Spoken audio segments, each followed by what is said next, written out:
Mes très chers compatriotes, aujourd'hui, le 30 juin 2020, notre pays célèbre le 60e anniversaire de son accession à la souveraineté nationale et internationale, tout en rendant hommage aux sacrifices consentis par nos pères fondateurs pour défendre le droit de la nation congolaise à vivre dans la dignité. Je vous invite cependant à faire avec moi ces constats révoltants, celui de la trahison de l'indépendance nationale.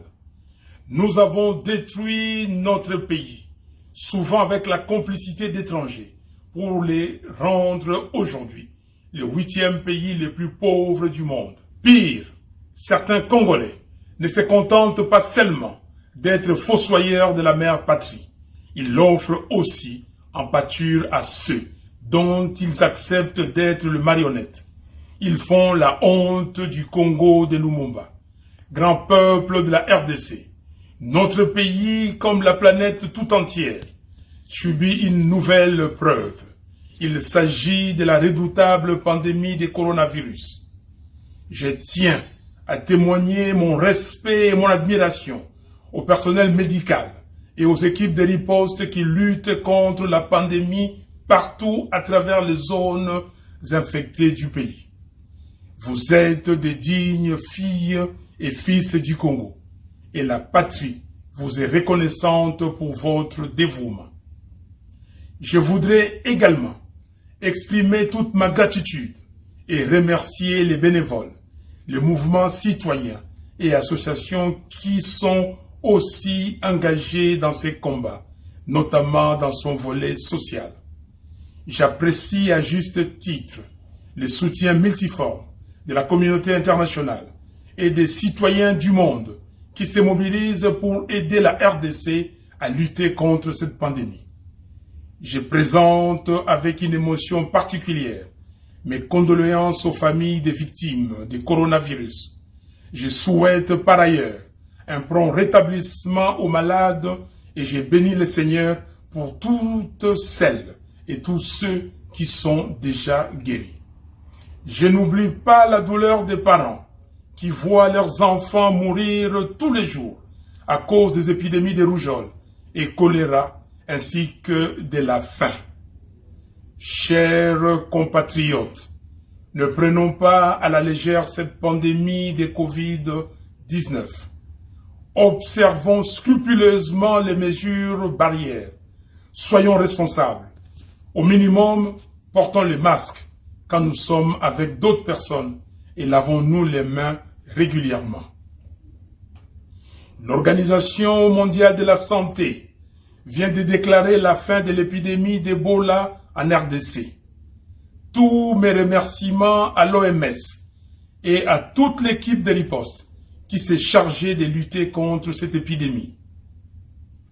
Très chers compatriotes, notre pays est une terre d'accueil et notre peuple est connu pour son hospitalité légendaire. Les étrangers et les réfugiés y sont toujours bien accueillis et respectés. Hélas, depuis plus d'un quart de siècle, une tentative d'extermination d'une partie du peuple congolais se déroule à l'est du pays et prend un tour tragique au nez et à la barbe de la communauté internationale. Cela a commencé depuis mars 1993, avec des graves massacres, des violations sexuelles et des attaques contre des enfants par les armées étrangères, ainsi que les milices et groupes rebelles affiliés à ces armées. Elle s'est poursuivie le 2 août 1998 à Kinshasa, à Mwanda et à Goma. Elle a connu un abominable déchaînement d'atrocités avec les massacres de Makobola, Kasika, Mwenga, Bunyakiri et tant d'autres, où des Congolais ont été enterrés vivants, brûlés vifs, éventrés ou décapités. D'autres ont été chassés de leurs terres, jetés hors de leur demeure, au vu et au su de tout le monde. Ces actes barbares commis contre le peuple congolais avait dépassé les limites de l'abominable avec la guerre des 6 jours à Kisangani entre les armées rwandaises et ougandaises du 5 au 11 juin de l'an 2000. Le rapport Mapping de l'ONU, rédigé par les Hauts Commissariats des Nations Unies aux droits de l'homme, qui décrit les violations les plus graves des droits humains et du droit international humanitaire commises en République démocratique du Congo entre mars 1993 et juin 2003 est restée lettre morte. Cette absence de justice internationale s'agissant de la RDC est non seulement choquante, mais surtout incompréhensible, car à ce jour, les massacres continuent. Les incendies des villages, les viols, les tueries à la machette se poursuivent et les déportations massives transforment le route du Grand Kivu, de l'Ituri et du Haut-Katanga en chemin de la mort et de la terreur. Sans oublier les massacres de Bundu-Dia-Congo dans le Congo central, de Kamwena-Sapu dans les Kasaï, des Enyele dans l'Équateur, des Yumbi dans le Maïndombe, j'en passe. Toutes ces tueries démontrent clairement que le but poursuivi est d'imposer au peuple congolais l'affolement et la terreur, de vider les villages de leur population autochtone pour ainsi occuper les terres congolaises abandonnées. Comme peuple, nous devons vaillamment lutter contre cela.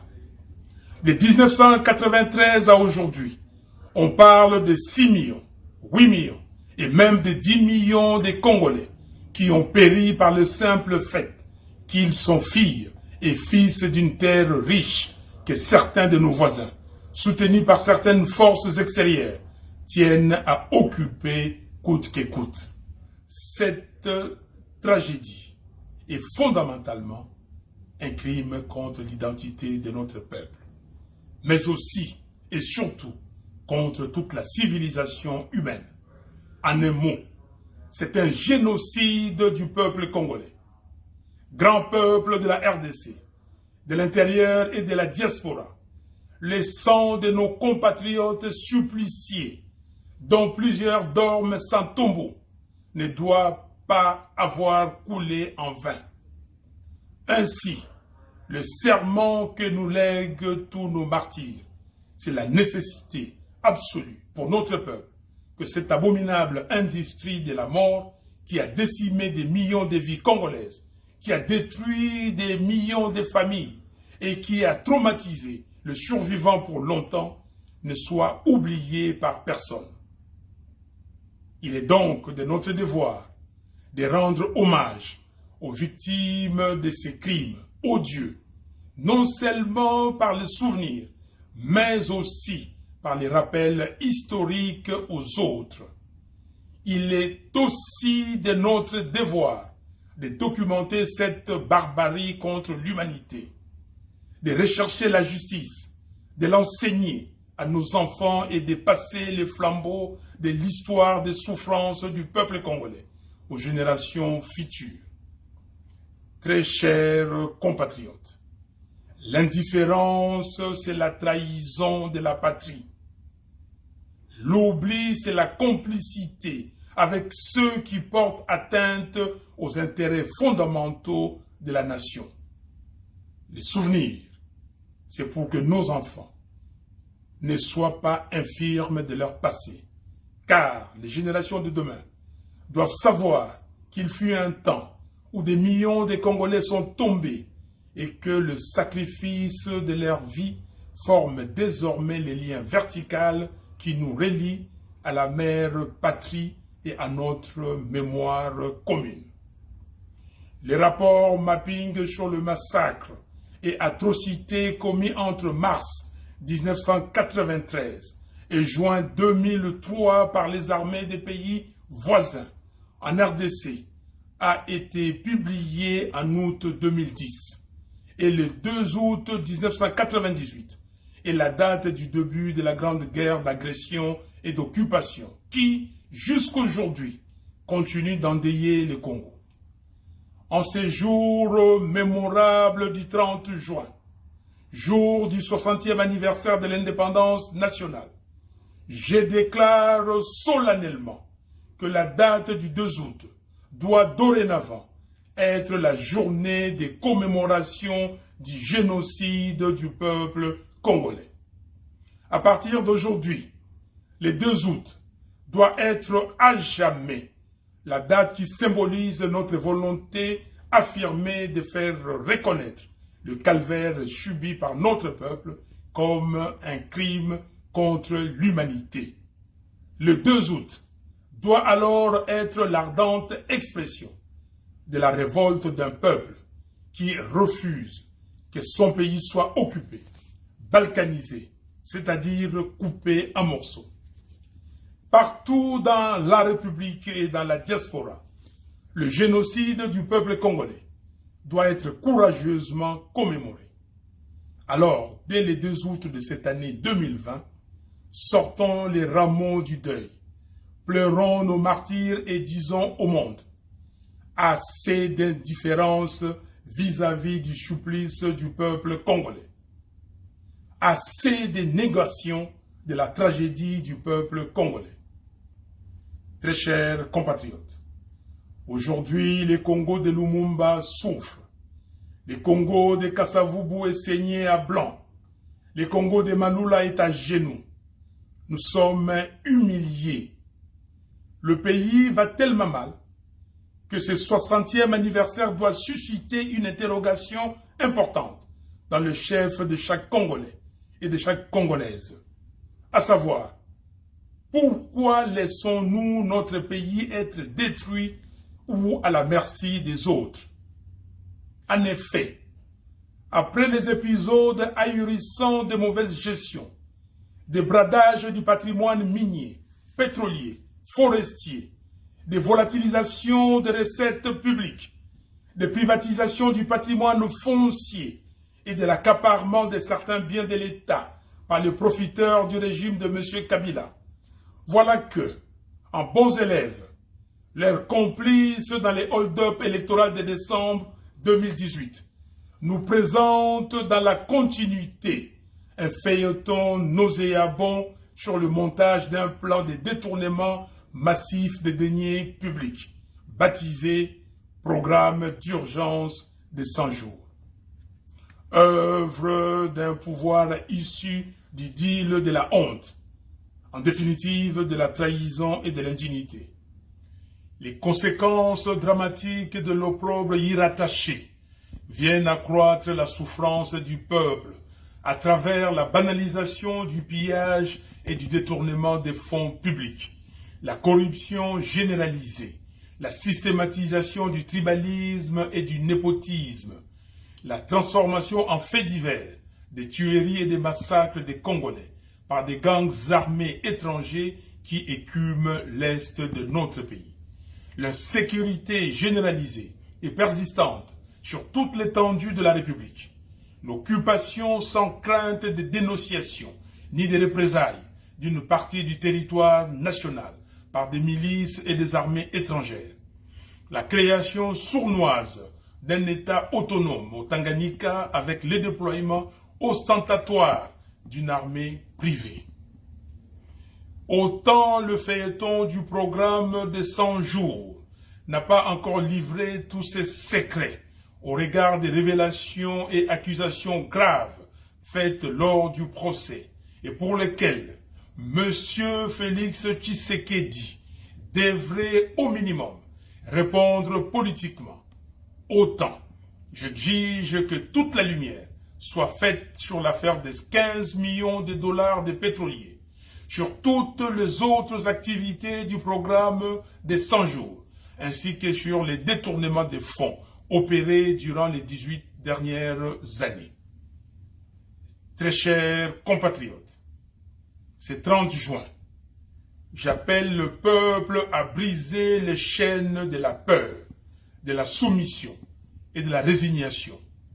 Plus de lamentations, ni de supplications, comme les vaillants fils du pays Simon Kimbangu, Patrice Lumumba, Joseph Kasavubu et nos autres pères de l'indépendance, ainsi que nos martyrs du 4 janvier 1959, brisons les chaînes de l'humiliation et bravons le système inhumain et dégradant de l'occupation. Le désordre total, qui n'a pas de nom, que nous observons actuellement dans le pays, n'a qu'une seule source, l'absence de légitimité des institutions et de leurs animateurs, cause fondamentale des crises politiques récurrentes dans notre pays depuis 60 ans. Le monde entier voit comment le pays qui devait être le moteur du développement de l'Afrique tout entière est en train de sombrer. Voilà pourquoi il est temps que nous puissions intérioriser et nous approprier les impératifs de notre hymne national. Dressons nos fronts longtemps courbés.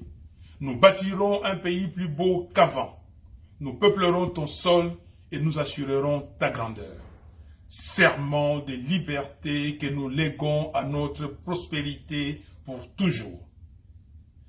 Très chers compatriotes, en ce moment où nos sœurs et frères noirs américains scandent partout que la vie des Noirs compte et que le mouvement a gagné du terrain partout dans le monde, nous devons nous rappeler la signification de notre hymne national, Debout Congolais. Ainsi, je condamne et dénonce le racisme et la maltraitance des Noirs sous toutes ses formes à travers le monde. Je soutiens le mouvement Black Lives Matter et j'adhère à la dynamique d'effacement dans les lieux publics, partout dans le monde, de tous les symboles qui rappellent l'esclavage et la maltraitance des Noirs. Les statues doivent aller dans le musée et être montrées dans les livres d'histoire. C'est déjà un premier pas que le Conseil des droits de l'homme de l'ONU ait adopté à l'unanimité le 19 juin 2020 une résolution condamnant le racisme systémique et les violences policières. Dans le même ordre d'idées, je note avec satisfaction la résolution adoptée le même jour par le Parlement européen, proclamant que la vie des Noirs compte. Grand peuple de la RDC, j'avais 3 ans et demi au moment de l'indépendance. Tout au long des décennies 60 et 70, les Congolais croyaient vraiment que le lendemain serait meilleur dans leur pays. Hélas, je refuse que les jeunes d'aujourd'hui ne puissent bénéficier d'un environnement qui leur permette de rêver dans leur pays. Je refuse que ceux qui n'ont aucun leadership, aucun caractère, aucune moralité et qui n'ont aucune compétence pour résoudre le problème des Congolais soient à la tête de nos institutions. Je refuse qu'on continue à nous traiter comme des enfants et des affamés qui ont besoin de le monde. Je refuse que mon peuple continue à subir les humiliations, les agressions, les violences horribles et les tueries gratuites. Je refuse la balkanisation de mon pays et les pillages de nos ressources naturelles. Et je refuse d'être complice du sous-développement chronique de la RDC. En revanche, nous devons nous engager résolument à assurer la prospérité de notre peuple, avec le soutien de la communauté internationale, certes, mais surtout grâce à un leadership de transformation et responsable que les Congolais méritent. Malheureusement, toutes les prémices d'une dégradation plus grave de la situation politique, économique, sociale et sécuritaire du pays sont visibles. Outre la crise de légitimité, D'autres crises se sont exacerbées et il est plus que temps de les résoudre. Pour y arriver, il nous faut des institutions et des animateurs légitimes. Par conséquent, je demande aux leaders de nos confessions religieuses et aux dirigeants de la communauté de développement d'Afrique australe, SADC, soucieux comme nous de la paix, la stabilité et le développement de notre pays, de saisir cette occasion pour réunir toutes les parties prenantes afin de dégager un consensus autour des réformes institutionnelles nécessaires et urgentes à opérer avant d'organiser les élections générales anticipées dans le meilleur délai. Élections présidentielles, législatives nationales et provinciales, sénatoriales, ainsi que celles des gouverneurs et vice-gouverneurs des provinces. C'est l'unique solution pour sortir de cette crise afin d'assurer le bon fonctionnement des institutions. Je mets en garde tous ceux qui orchestrent des manœuvres sordides pour pérenniser le pouvoir honni par le peuple. Je dis non à la caporalisation et à l'assujettissement de la justice. Et je dis non à la privatisation de la centrale électorale. Je demande au peuple de commencer les manifestations publiques de protestation dans le respect des gestes barrières afin de faire entendre sa voix pour barrer la route au projet maléfique de M. Kabila. Le révérend Martin Luther King avait dit, je cite, « Nous avons la responsabilité morale de désobéir aux lois injustes. » Et moi j'ai dit, face à la médiocrité, à l'injustice et à la trahison, la désobéissance civile est un devoir. Très chers compatriotes, grand peuple de la RDC, la fermeture des frontières suite à la Covid-19 m'a retenu loin de vous pendant plus de 4 mois.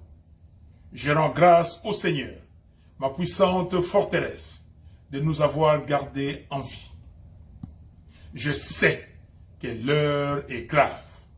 Je sais que la situation est explosive et que le pays n'est pas gouverné. Je mesure surtout le degré de vos frustrations.